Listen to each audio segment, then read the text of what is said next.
قناعت پسندی۔ والدہ صاحبہ مجھے سمجھاتی تھیں کہ بیٹے کوئی کسی کو نہیں کھلاتا، یہ سب اللہ کھلاتا ہے۔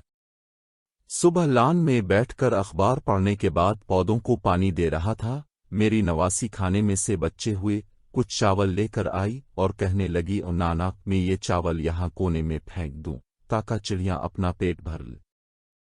میں نے کہا، بیٹی مجھے کیا اعتراض ہو سکتا ہے، لیکن یہ تو بہت تھوڑے ہیں، ان سے تو چڑیوں کا پیٹ نہیں بھرے گا۔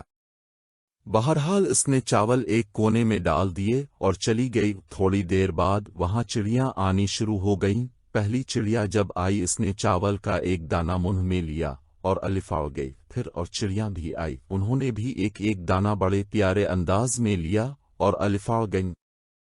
مجھے اس وقت یہ احساس ہوا کہ یہ پرندے کتنے قناعت پسند اور انصاف پسند ہیں۔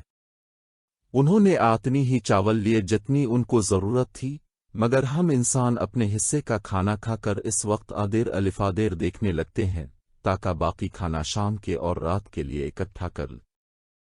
شاید پھر موقع نہ مل سکے، اپنے گھر کارخانے میں مزدور لگاتے ہیں تو کوشش یہ ہوتی ہے کہ کم از کم الفاجرت دی جائے۔ اس کی وجہ یہ ہے کہ اللہ کے رزاق ہونے کا پورا یقین نہیں ہے، شک رہتا ہے کہ اگر ضرورت سے زیادہ کھانا جمع نہ کیا تو میں اور میرے بچے بھوکے مر جائیں گے۔ یہ صورتحال پہلے وقتوں میں نہ تھی، لوگ ایک دوسرے سے محبت کرتے تھے اور ایک دوسرے کی ضروریات کا خیال رکھتے تھے۔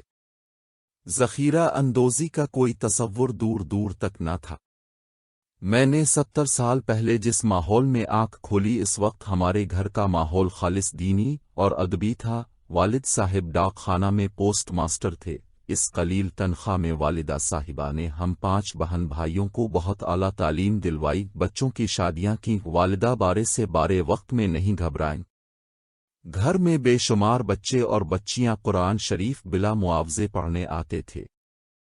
ہفتے میں ایک روز ان کو حلوہ، کلچے اور بعض دن ان کو گڑ کے چاول ملتے تھے۔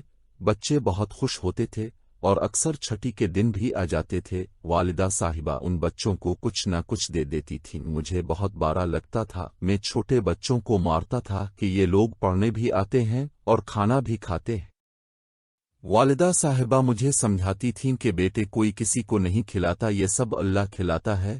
ہو سکتا ہے کہ ہمیں جو رزق مل رہا ہے وہ ان کے نصیب سے مل رہا ہے۔ بچپن کا یہ سبق اب بھی یاد ہے اور کوشش یہ ہوتی ہے کہ کسی کے لیے رزق کا انتظام کیا جائے اور دسترخوان کو وسیع کیا جائے۔ اس طرح جو خوشی میسر ہوتی ہے اس کا کوئی بدل نہیں ہو سکتا۔ Thanks for watching, please subscribe to my channel.